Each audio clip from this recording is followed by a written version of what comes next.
Hello and welcome to today's lesson. Today we'll be embedding a rubric into the Canvas LMS.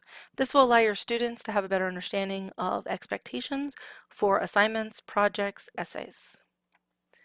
The first thing that we're going to do is go ahead and open up our Canvas account, and we're going to find a lesson. Now I've already created a lesson that I'm going to be putting this rubric attached to, so I'm just going to go ahead and click the assignment that I would like to access. And I've already put in some basic instructions. You can wait to do this until you're done with your rubric, or you can put these in ahead of time. We're not going to click edit in this instance. Instead, we're going to go down to the bottom of the screen. We're going to click rubric. The only other piece that I have is I have a rubric that I've already used in class for students on persuasive essays. So I'm going to show you that.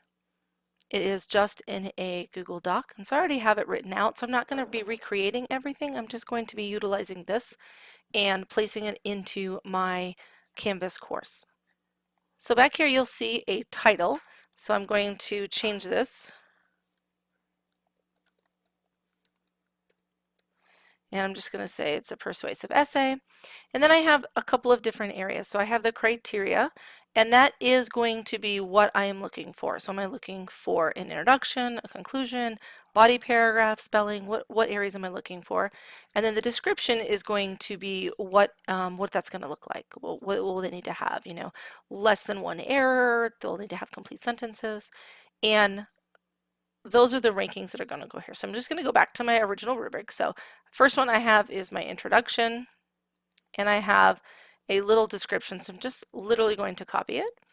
I'm going to click on my pencil, and then this is going to be my introduction. And students will be able to produce clear and coherent writing in which the development, organization, and style are appropriate for the audience. And then I also put the standard in there as well. And then I'm going to do these ratings. One thing that's important about the ratings is that you cannot move them around, so make sure you do them in order. So I know I'm going to want to have 4 here. So I'm going to start with my very first one, and I'm using a 4-point rubric. So I'm going to change this, which is nice that you can do that. I'm going to go back here, and I have exceeding standards first. So that is my title, and then I'm going to select what I want for my rate description to be, and then I'll click update and it goes here. I'm going to click again. This one is going to be a 3, meeting standards.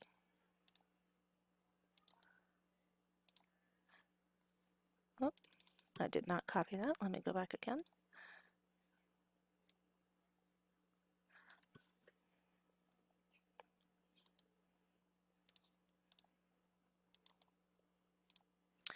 And then finally, the claim is clearly written.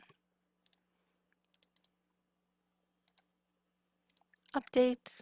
And I'm going to keep doing this until I have all parts of my rubric completed. Now you don't, obviously you can choose whatever you want to. I'm not going to enter in as many as I have on my initial rubric for this example, but I would just go through each and every one of these. You can also just hand type them in. If you are making a new rubric and you don't know, you know, you don't have one prior to this, you can obviously make it up as you go. That is up to you. I like to write it all out just so I can see it before I'm working on it, but you can do it either way that you would like to. And so that's the first one. Now, if I would like to have a second one, I would just come down here and click Criterion, and I'm going to have a new one. And instead of it being my introduction, it's going to be, maybe I have my, let's see. So this is claims and support, so I would probably have that. So these are my reasons. And then again, I would just copy the standard in here. So that way students know exactly what they are supposed to be doing. So then I'll go in and I'll put my 4, 3, 2, 1, and I'll get my total points here. Then the very last part I have to do is come down here. So I have a couple of options I can choose. I'll write free-form comments when assessing students, so I like to have that option. Remove points from the rubric, I don't want to do that. Post outcome results to Learning Mastery Gradebook, I don't want to do that. Use this rubric as for guiding, for grading, I do want to do that. And then it hides score totals. So I want to do those couple of things. And then I'm just going to click Create Rubric. Once I create rubric, it will appear like this, and this is what the students will also see. And that is the end of it. That's it. Those different points, well, they'll actually, theirs will look a little bit different because they'll have a couple of different options. As a student, they'll see all the different ratings. Also, if you already had different rubrics saved, you could come in here. So here's the one I had made earlier. So I could click that and I could update it so it would have all of those areas as well.